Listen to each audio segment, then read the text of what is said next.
Thank you, Mr. Chair, and thank you, Undersecretary, for being here today. I'm always interested in how much is left out of these 5-minute conversations. And the concept of all the wind power off the East Coast suddenly being available is an interesting one.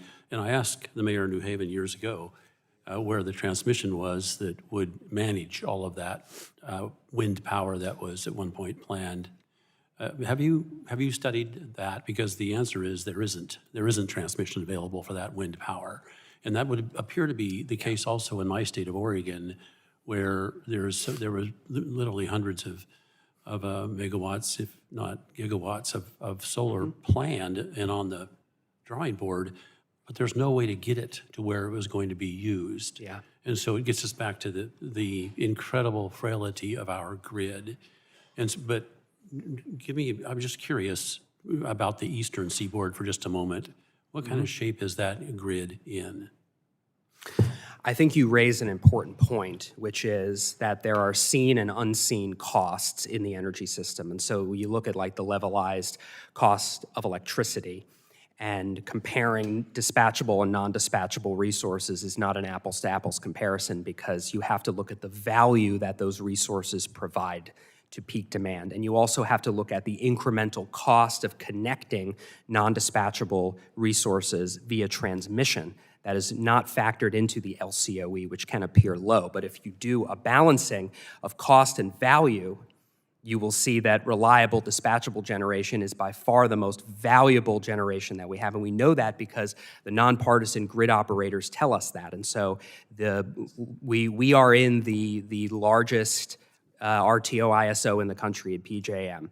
And this region, as with many others, is facing severe resource adequacy challenges due to the energy subtraction policies that we've seen over the years at both the state and federal level.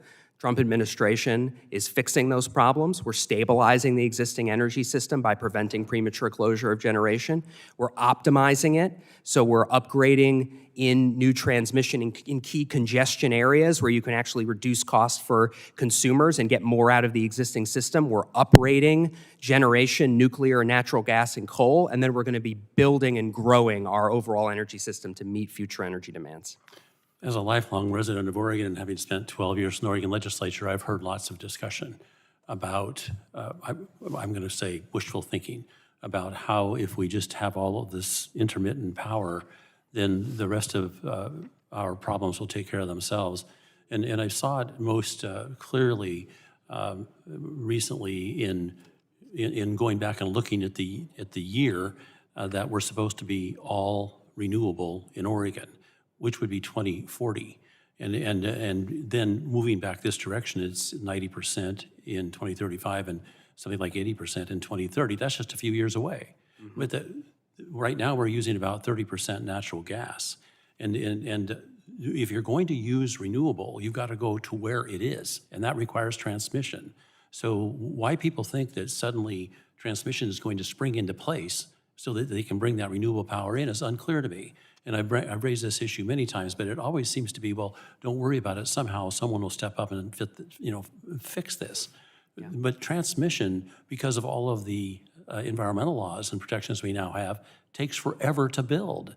So tell me, how do we overcome this, the problem that I just called out, with avoiding the wishful thinking we've been hearing a lot of today? It's a great question. I think we need more transmission, but we don't need unconstrained transmission build out. We need to be strategic about where it's being built. Otherwise, we're going to continue to put upward pressure on electricity prices. And electricity prices rose 20% under the previous administration and a lot more in some areas.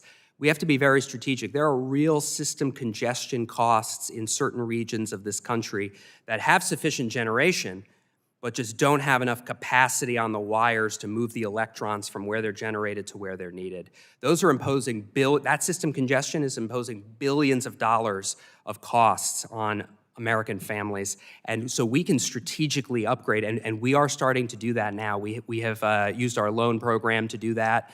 We're looking at grant making to do that, not in unconstrained transmission build-out, but in strategic reconductoring, grid-enhancing technologies in areas of highest system congestion costs where you can increase incremental load serving capability, because that's what the system operators need to keep the system. I want to thank you for your time and for your work. Yield back. Thank you very much.